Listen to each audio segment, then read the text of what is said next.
Hello everybody out there in the Frontline universe, I'm Chris and welcome back to another comic book review. And guys, this comic's been building up for 50 issues now and we are finally at the 50 issue mark. I'm talking about none other than the Teenage Mutant Ninja Turtles. This is issue 50. Everything from issue 1 to 49 has built up to this moment right here in this oversized grand finale to basically put an end to the first chapter in the Teenage Mutant Ninja Turtle line. And there is a tidbit at the end that continues forward, and obviously things are going to build up from there. But anyway, this book has a lot to talk about, and I'm going to try to skim over as much as I can, but we are going to talk about it. I'm not going to say whether I think you guys should check it out or not until the end of this video. One thing I would like to say, though, is it's nice to have a book that has the spines. I haven't seen these in a while. IDW's been doing really good with these types of books. I really like that they at least add the spine to it. I don't know, it just gives the book a little bit extra flair. I wish that Marvel and DC would do this again. So the fight between the Turtles and the Foot, or Bebop, Rocksteady, Koyo, and the Shark guy. I love how I remember these things so well. Continues. Splinter uses his meditation. He goes to meditate off to find a weakness with Shredder. And you get a lot of flashbacks to when Splinter was Hamayoshi and how he was, killed by Rokosaki. You see them growing up as teenagers. You see them as kids, as they're training to be part of the Foot Clan. And all throughout, you see the Turtles fighting Bebop, Rocksteady, and the others. You've got somebody hidden behind the scenes, but we all know this is the Croc guy. I forgot his name, but he's definitely going to play a part in the future. And they're looking to heal Donatello finally and bring him back to life. The Turtles finally start to pick up the pace, and they really do great. The artist in this book does an excellent job. I love it. They finally start to win the fight, and actually in the end do win the fight. And Donatello, as the Metalhead, makes a last sacrifice to kind of put the Turtles ahead, and then, major spoiler here guys, major spoilers from this point on actually, so if you haven't read this yet, stop the video, put it in and watch later, and check this out later. But Donatello is officially back. Fugitoid has officially successfully brought Donatello back. He has a new bow, and the Turtles win. So now it's the Turtles' turn to face Shredder, and this, for anybody who watched the movies, or anybody who read the first issue of Teenage Mutant Ninja Turtles, or the first couple issues, know they fought Shredder on the roof. Obviously the Turtles fail, so now it's up to Splinter to finish the job. I'm leaving out all the action. God, the artwork and the action in this book are great, but the fight between Splinter and Shredder happens. Splinter finally figures out Shredder's weakness, but really not. It's more of Shredder believing something that's not true, and that's how the good guys win. I'm not going to state how or what went on, but let's just say it definitely freaks Mikey out. And Kaori decides she's not going, now that Shredder is gone, not going to say how, Kaori is now back to being the leader of the Foot Clan, and she claims she's seen so much honor in the past couple of, of late, that she wants to go back to Japan and really discover her roots. So she asks Splinter if he'll take over the Foot Clan. Now this I've never seen in a Turtle book before, and Splinter says yes. So officially now, Splinter is the leader of the Foot Clan. And I've never seen this direction with Teenage Mutant Ninja Turtles. You never saw, I mean, unless there was an episode or something, but you never saw Splinter leading the Foot Clan. And this is the direction we're going to be going into the future with the Turtle book. And Mikey kind of loses it, and he runs off. He's like, I can't deal with this. I'm done. I can't be a part of this anymore. He runs off. Kitsune is now staying at Splinter's side, so I'm wondering if that's going to mess with Splinter. You got a really nice page, and then you have an epilogue. And I'm not going to give away the epilogue, because this is going to go, obviously, into the next couple of issues, but let's just say it involves Krang. So they did officially get rid of one problem, but they still have Krang out there somewhere, because he's imprisoned by Fugitoid, but he's not dead. So if you're not dead, and I don't even think Shredder's really dead. I mean, you resurrect him once, you can resurrect him again in a different form.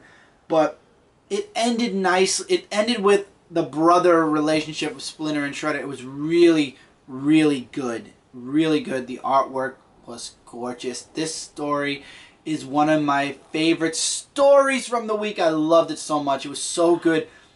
The build-up, I feel there was a lot of talky-talky. There was a lot of fighting in this book. Some scenes felt, maybe for people who aren't, you know, really into what's going on right now with the Turtles, maybe it felt drawn out. For me, I loved every moment of it. The story is a 5-star story. Perfect story. I could recommend it a million times to all of you. But I have one major problem, and that is why I cannot recommend this book to you guys. I have one gigantic problem, and it's right here on the cover. If you look over here at the price tag, this is a $7.99, $8 basically, minus a penny. This is an $8 book. Marvel this week has released several $5 books. Now, I'm not going to sit here and compare and contrast. But one thing I will say is, this book is just story. No additional artwork, no sketch pages, no letters from the editor to my knowledge. Let me double check, but I believe the last page is, actually no, I am positive. There's no letter to the editor, nothing. You get, like, the last page is all about the variant covers. You don't even get the variant covers on the cover. Like, you know, you get the few extra pages of variants. No. When you open the book, you go right into the story. And there's some variant covers right here. The cover A, B, and I believe C. And then in the back you get all the, like the blanks, the cover RI, the subscription cover, stuff like that. You don't get anything extra in this book. It's all of it is story, the whole thing. No extras, no nothing, no script, no it's been 50 issues later, nothing. It's just the story. No extras.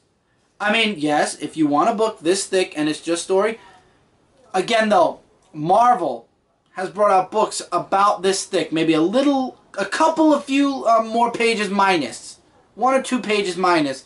And they only charged $5.99. Spider-Man this week, to give an example, there's the main story, and then there's branching off stories, previewing or setting up all the other characters in the Spider-Man Marvel Universe, like Spidey 2099, Silk, Spider-Woman, oh god, did they do...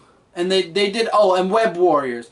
That's several stories in one, so you're not just paying for the Spider-Man story, you're getting extra stuff with it, so it... As much as I hate Marvel charging $6 for their books right now, it justifies it, because it's extra stuff.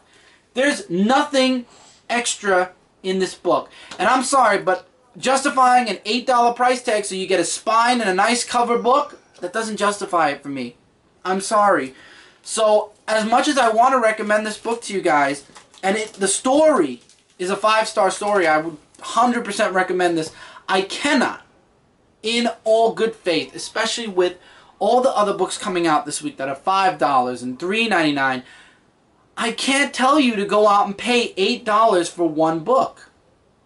This book was $8, and it could have easily have been $5.99 without the what do you call it, the spine, and the same amount of pages. And I understand it's a 50th issue, and I'm sure, you know, Marvel's done it several times with 25th and 50th and 60th issues. And yes, it's a double size, but it doesn't justify $8. IDW's done this before, and I've waved my finger at them then. I can't do that now. Everybody I've talked to on Frontline this week agrees that it's not right for one book to be $8. There's no reason why this couldn't have been a $6, even $7 or $6.50, $7 book. There was no reason to add the extra $2 to this book. There were no extras in this book, no setup except for a 1-page prequel to what's to come. Nothing. I mean, I thought there'd be some preview art or some cover art or something extra in this book, and there wasn't. So I love the story. The story is a 5-star story. Tom Waltz, Santaluco, and Kevin Eastman have done an amazing job with issue 50. This is definitely something I want to tell you guys to read. I just can't tell you to pay the $8. So this book, instead of being a recommendation, all I could say is, it's up to you guys. If you've had a light week and you have the $8 you want to put down on an issue 50 for Turtles, go for it. If you don't have the $8, I can't tell you to buy this book. I can tell you it's an excellent story. It's really good, but I can't tell you to pay $8 for it. So, again, up to you guys. Great story, great artwork. horrible price tag. And honestly, in total, taking in everything, it takes a star away, and this is a 4-star book when it has the potential to be a 5-star book. It just needs to be a little bit cheaper, and hopefully in the future, as the Turtles move forward and as we're nearing issue 100, which I pray that we make it to issue 100 with this series, because this series has promised. Tom Waltz is an amazing writer. Kevin Eastman's backing the whole project up, and I don't know if they're going to change artists now that this story arc's over. I hope they don't. I haven't looked at the previews yet for the following month. I hope they keep this artist, but if not, hopefully the new artist that comes on can deliver like this one has. This is a great series. It's been on my top pile each and every month, and I feel like I have to justify myself because I don't want you guys to think I'm bashing on IDW. I'm not. I love IDW books. I love the Turtles. It's my #1 pick each and every month, but this month, because of the $8 price tag, I can't, in all good faith, as a reviewer and as a person you guys look to tell you whether or not to get a book, I can't tell you to spend $8 on one book. I can tell you it's an excellent story, excellent artwork. If you want to read it, if you feel from what I've told you, this is something you want to read, go for it. 100%, it's a great book, but understand it's $8. If you are not willing to pay $8, if you're getting too many books this week and you have to cut, and this is one of those books, then I can't tell you, no, get this book, drop something else. $8. I loved it. It was a great book. 5-star story, 4-star total.